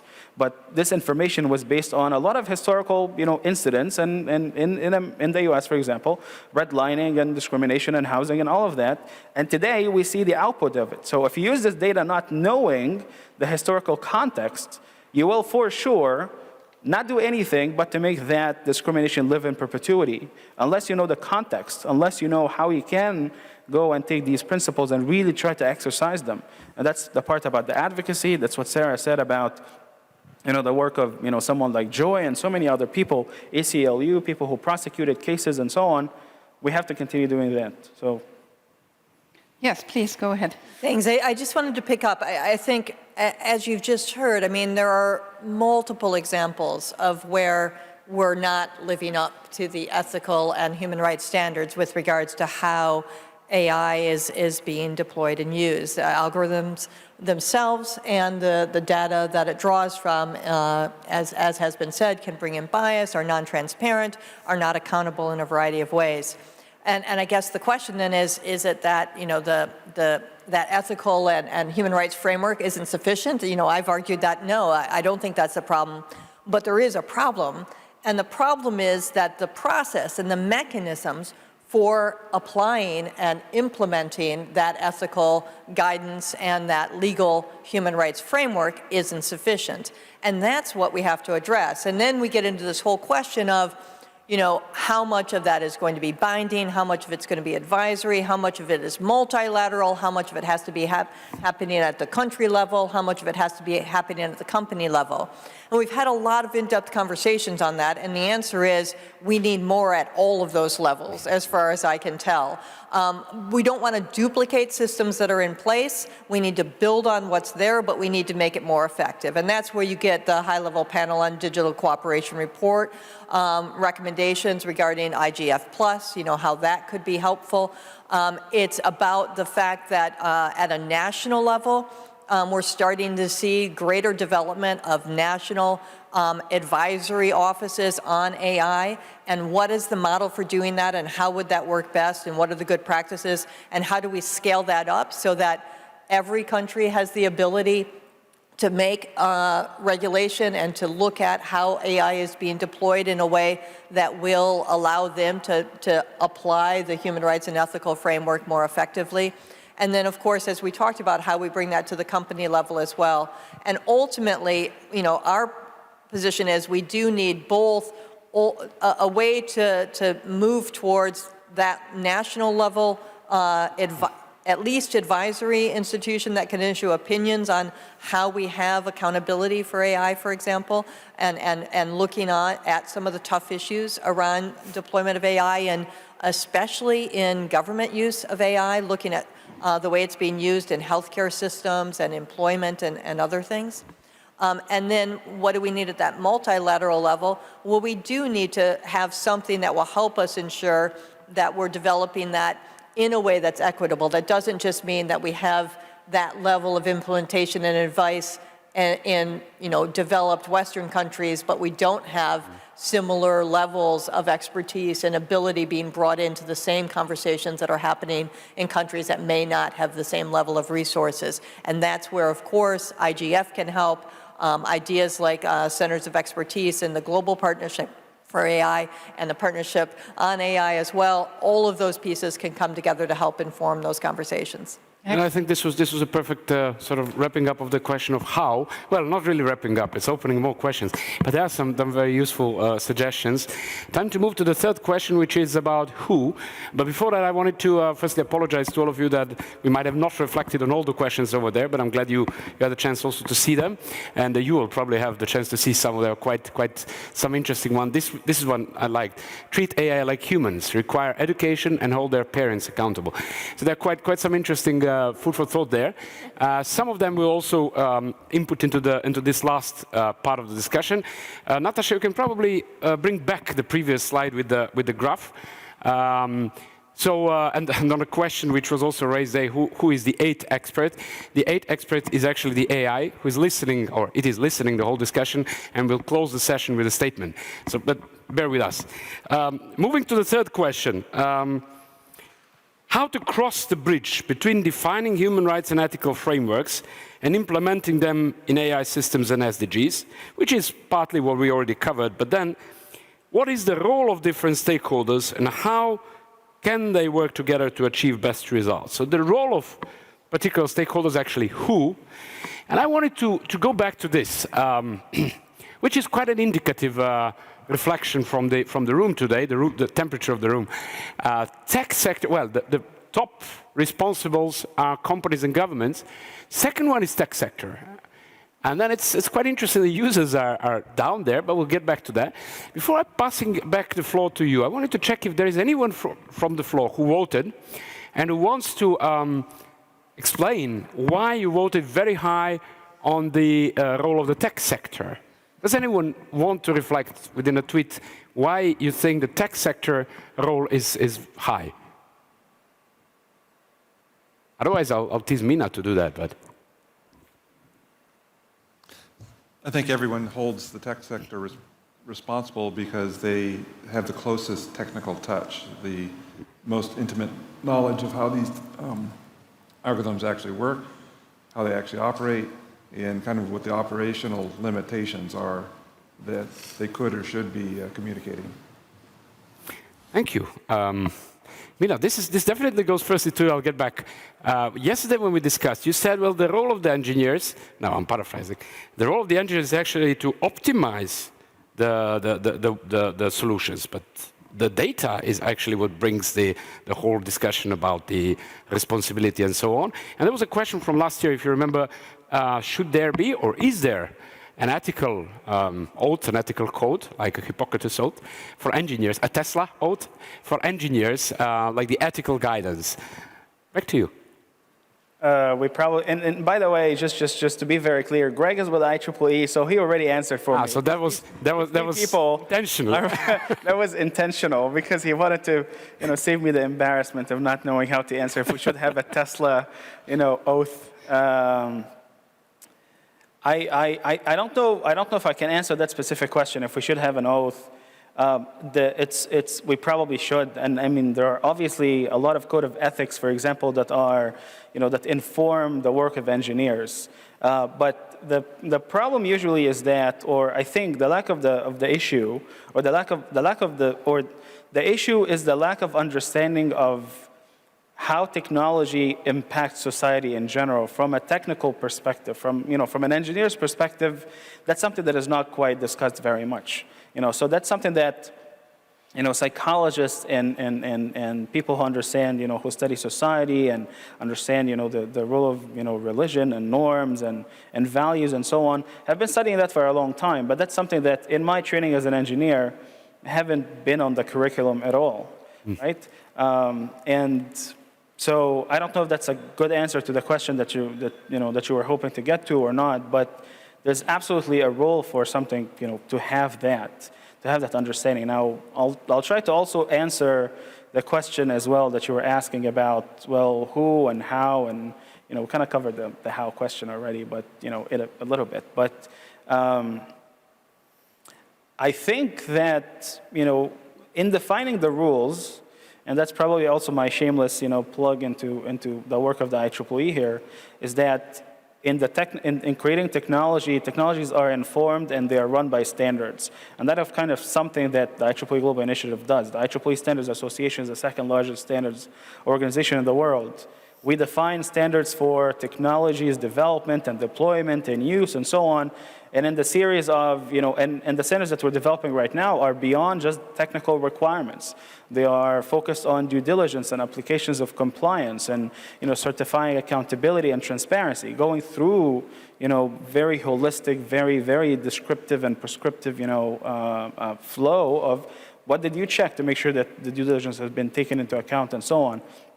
There's also another mention that I'll probably throw in there too, that maybe I'll skip that mention, but I think I've said that on a panel yesterday when we were sitting. We were asked a similar question, which is, well, what is the next step from the principles and the frameworks and so on? The implementation, as Peggy very eloquently said, that's the more difficult question, right? It's very, very difficult to find the answer, and the answer is always yes on all levels. Companies have to be involved, governments have to be involved, civil society have to be involved. I think in my call, the very short answer I gave yesterday was, it's time that we create regulatory sandboxes and technology sandboxes. We have to try out. We have to get into the dirt, roll up your sleeve, basically, define problems, define, solutions, work out solutions with, defined scope, limited scope, and then see how they work, right? We just have to try out how we can write those sort of regulatory instruments, but in a sandbox. So who should do that? So the question for the others, the role of the engineers. We'll focus back on the others as well. The role of the engineers. Lisa. I actually think there are three different groups that are relevant here.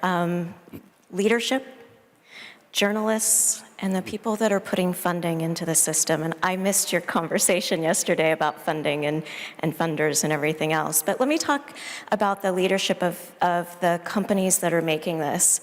There are some that are out there that are advocating for responsible and ethical uses of AI and development of it. There are some that are committing to diversity and inclusion. There are some who have offices around the world. If they do not lead by example and follow through with those calls, with legitimate results, it's picked up by everyone around the world, but especially those who work for them. Leading by example is so very important, and actually making that happen is extraordinarily important. Shameless plug here, I am so excited. The partnership on AI is actually 2/3 female. That's not the gender balance. I've never worked in an organization like that before, and as diverse as it is, because the executive director at the top has emphasized that as an important example, and it's flowed downward in our work. Journalists. There are some amazing journalists out there covering artificial intelligence, but some of the questions that I would love to hear them say is, who was not involved in the creation of this report, or who was not involved in this study? And if they weren't involved, how would the study look differently because they weren't involved? So I think there are some important questions that journalists can take to help hold all of us accountable in this space and make us do a better job of committing to things like responsible and trustworthy artificial intelligence, diversity, and inclusion. ProPublica actually did an extraordinary report on Compass, this tool that he referred to about recidivism, and it started a great look into the role of those algorithmic tools. And then finally, I'd like to talk about the funders. Carolyn mentioned earlier the small and medium-sized enterprises, and I thoroughly agree that that's where the innovation is coming from. But I think the timelines that funders are expecting as a result, the profits that they want to get and the timelines are incongruous with what thought is required to implement responsible and trustworthy AI, implement human rights angles, implement ethical approaches into the development of technology. And so looking at that more closely, I think, is an important piece of work that many of us could take a look at. Let me build up on what you mentioned on the journalists and funders. Actually, what we had the discussion yesterday started with a question on the users. The users they are not rated, all of us, we are not rated much high over there. And when we discussed, okay, we may blame the companies because or the economic pressure, commercial pressure, and so on. The companies set the standards, there's a lot of marketing over there, that's fine. But the users are the ones which are actually creating the demand based on that, or lack of awareness, lack of education, whatever. So we came up to what is the responsibility of us, all of us as a community, as users, and what are the ways to change the demand, so that we demand as users, not the brighter, the shiniest new products, but actually something that's responsible, right? And then we came to the question. So we got to the conclusion, sort of an internal, but that's a food for thought, that probably the civil sector, the civil society organizations, the academia, can do more in awareness, in training, in research. But the question came, who funds that? And then not just what you mentioned, and journalists as well. So who funds that? And what is the bias of the funding, right? So actually I wanted to pass it to Sarah, because you come from sort of the NGO sector to some extent.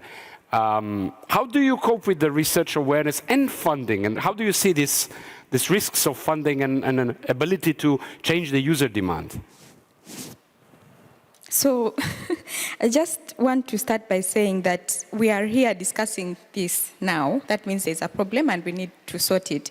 But also, as civil society or as people who advocate, we should stop just rolling eyes. Okay, LinkedIn has shown my male, like someone I went to school with, a more managerial position than me, rolls eyes, moves on. Like, we should stop just rolling eyes and start to act. And that's why I gave the example of Joy, like trying to advocate and really, really push these companies. And I understand that sometimes the funding is like tilted to what the companies want, but sometimes you can find a way to also, fix in your agenda and tell them that, okay, we understand you're giving us money, but these are the really pressing issues that we are seeing from our community, and if you respond, probably, it will be a good thing. Yeah. No, but that's important. Olga, you wanted to? No, I was just taking some notes for the final reflection. The closing. Yeah. Yeah, any other reactions on that? Yeah, Carolyn. Just wanted to pick up the point about both the funding and sort of the mechanisms, and give a shout out to a report that actually I think just went live this morning by Element AI, of a workshop that they did on human rights-based governance of AI that really picks up both of those points about how there has to be more built into funding and incentives for the types of actions that we've talked about today. And to just take one other look at that tech sector level that's on the chart, one of the things that we've talked about, and the best example of this, is how, of course, so much is placed on the companies and on the government, but that industry-wide approach and what we're expecting from across companies is equally important. And the example that comes up is about the online content moderation. I mean, it doesn't work for every company to be able to define on its own what hate speech is and how it's going to take it down. That's not a sustainable model. It's not a transparent model. It's not a model that we're comfortable with. Now, I prefer, obviously, we find a way to bring human rights law in, and we do this in a multilateral or at least national way. But at a minimum, what we need is for the companies to come together and start at least comparing notes on how they're doing it so that we can have some sort of coherence and consistency that does make them more accountable for what's happening. And that's a proposal, for example, from the Special Rapporteur on freedom of expression for something like a social media council that the companies would themselves pull together and would allow themselves to be held accountable to as well. If they define those standards together and then apply them together, it would give a added level of both transparency and accountability to what's happening online. Karen? Yes, I want to address a couple of things. Going back to, hey, is this just the responsibility of the engineer? And combining that with a comment from Lisa with respect to this being a top-down, this needs to be a top-down priority. It's both top-down and bottoms-up. And it's not just the engineer's responsibility, it is everyone's responsibility at the table. One of the things that very early on we identified as being extremely critical in the development of these kinds of systems is the fact that it's not just multi-stakeholder, but it's also multidisciplinary. So let me give you an example. Very early on, one of our researchers did a project to look at what, if you had gone to the hospital with pneumonia, what kind of people should get treatment. And it turns out from the data set that people who had asthma could be released and, were not under didn't have to be treated urgently, and that's completely against intuition or any medical knowledge. And it was a doctor who was at the table who said, wait, this didn't make any sense, because the data show that if you were admitted to the hospital with pneumonia and you had asthma, you were given special treatment, right? So that's a very, very simple example that says it's not just the engineers and the data scientists, it's also the subject matter experts, it's also the sociologists. So for example, if you're going to deploy a system out there, what's the social environment and how's the culture different if a system was going to be implemented in China versus in the US, because the social environment is very, very different. And this goes back to the point that you made very early on, which is ethics is a social cultural construct, and it is context dependent. It's not up to the engineer to say, this is ethical or this is fair. It's entirely contextual. Back to the point of fairness, several people have brought on the notion, so let's say if you do a search, a very commonly cited example, if you do a search on CEO, the data will come back showing, let's say, 80% male and 20% female. Well, if as a search company, we finagle that to be fair by the Western standard, are we manipulating content in a particular way according to our ideals? Or is it better to reflect the reality of the data? I don't know the answer to that. And I think this is a conversation where we really need everyone at the table. And I think this is a conversation that we can have here at the IGF. It goes down to that level of detail so that we're not speaking in terms of generality, but let's say, how should the principle be applied if AI is being used for diagnostics in terms of diseases, if the data is being used to address challenges that women are facing around the world, we really need to take the conversation down to that level. I think you raised a very interesting comment about the multidisciplinary complex of this issue. I think this happens also in internet governance. I'm an engineer, but you have to learn about social issues, international aspects, laws, regulations, and it's not easy. You're trained in a very specific subject, and then you have to learn other things. But we select the career that we feel more comfortable with.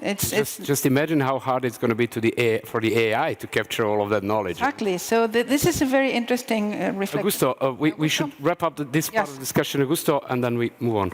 Yes, no, just talking about interdisciplinary. I'm not an expert in AI. I'm an ethicist, so I'm a theological ethicist. And there's some principle about responsibility, that was your question, that most traditions, most ethical tradition, religious tradition agree.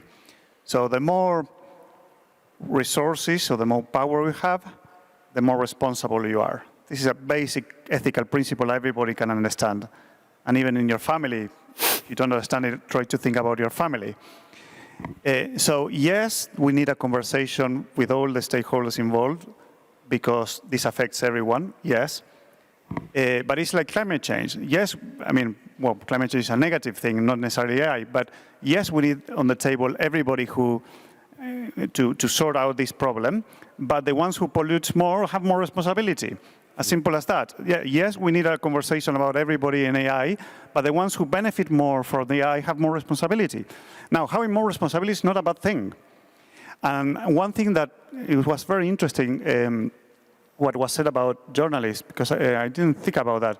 One thing that we can do, media-wise, is to distinguish also companies. There are some companies that are more responsible than others in AI. There are some companies that are investing lots and lots of fundings, and millions and billions of dollars, such as yours, in trying to connect at least the technical issue with the ethical issue and address the problem interdisciplinary, and others who can care less.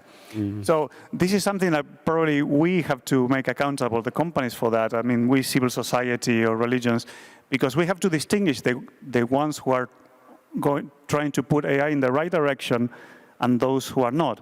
But the principle of responsibility remains, and we cannot hold accountable poor people in Africa or in Latin America because what they consume, because what they consume is already informed by AI. Yes, they have some responsibility, but till we have a system of education, we are aware, well, those who are benefiting right now from that are more responsible.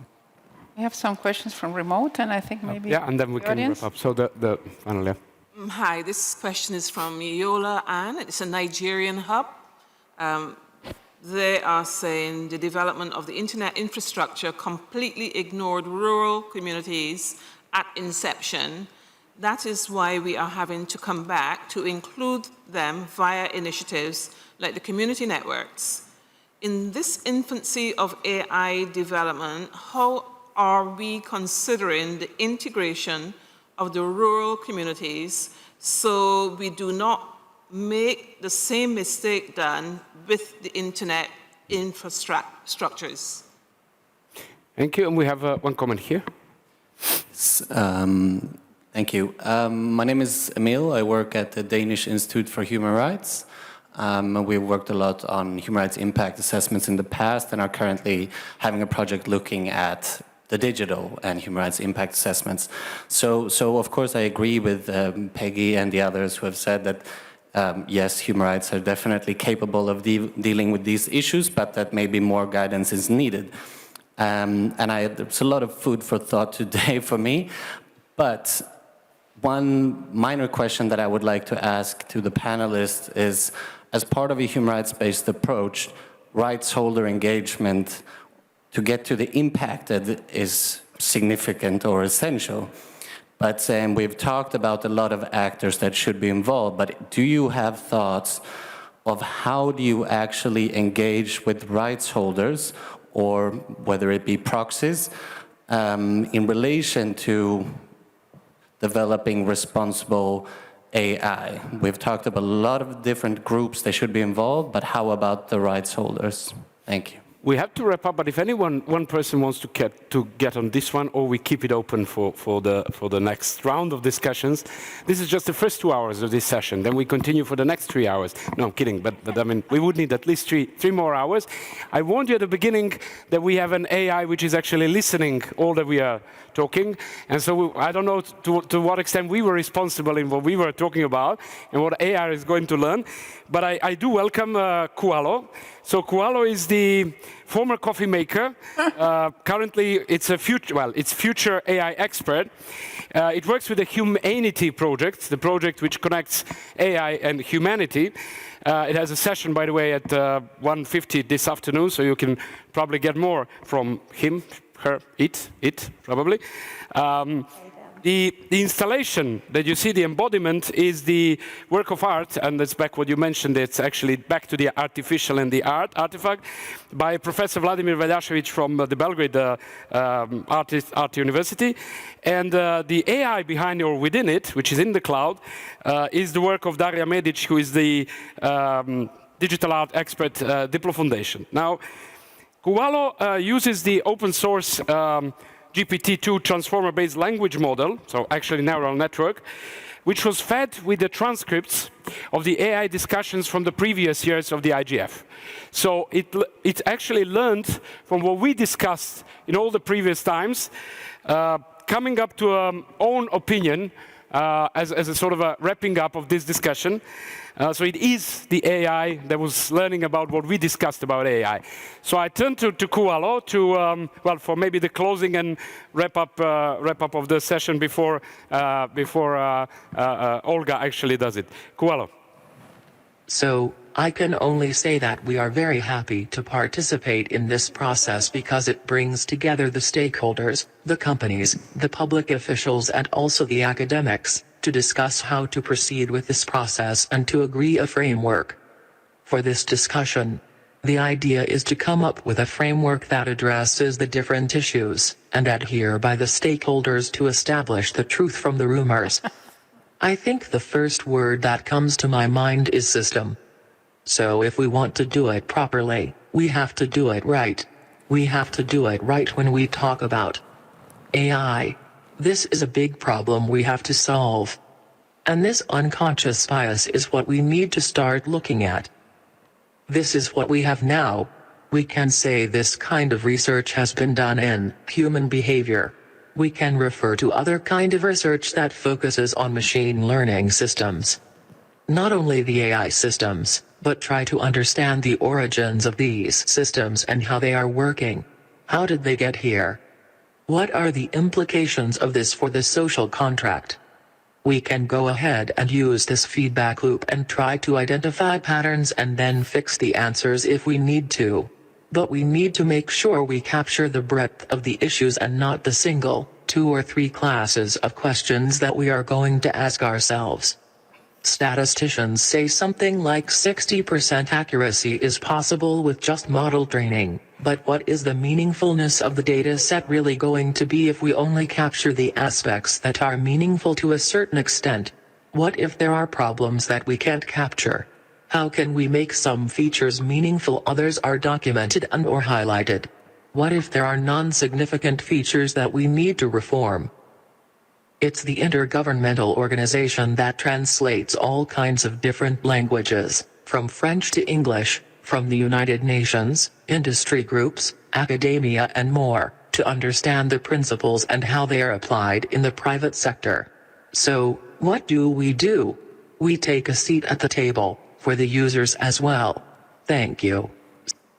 Thank you, Kualo. So, I can only say that we are very... Thank you, Kualo.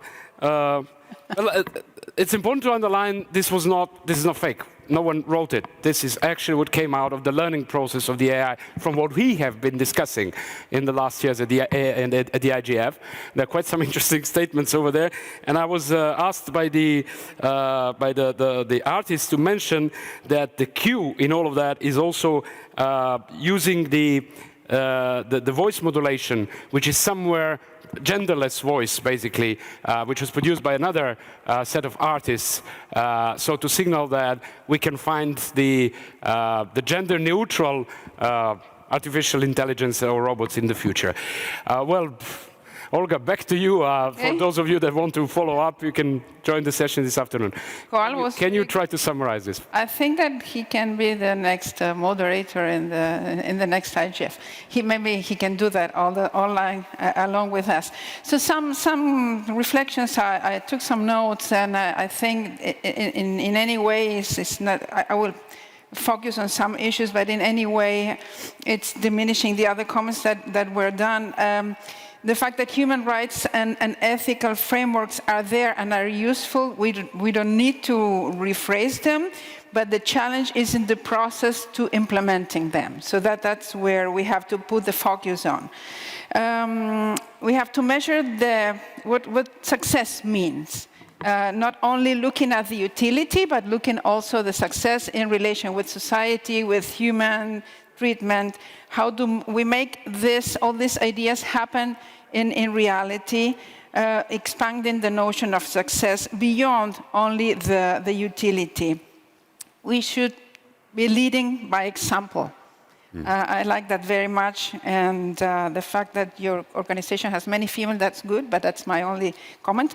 The role of communicators and journalists, I found that very interesting, and I wonder if our journalists and communicators in developing countries do have the knowledge and the tools for that. Maybe that's something that we should focus on and teach them and help them.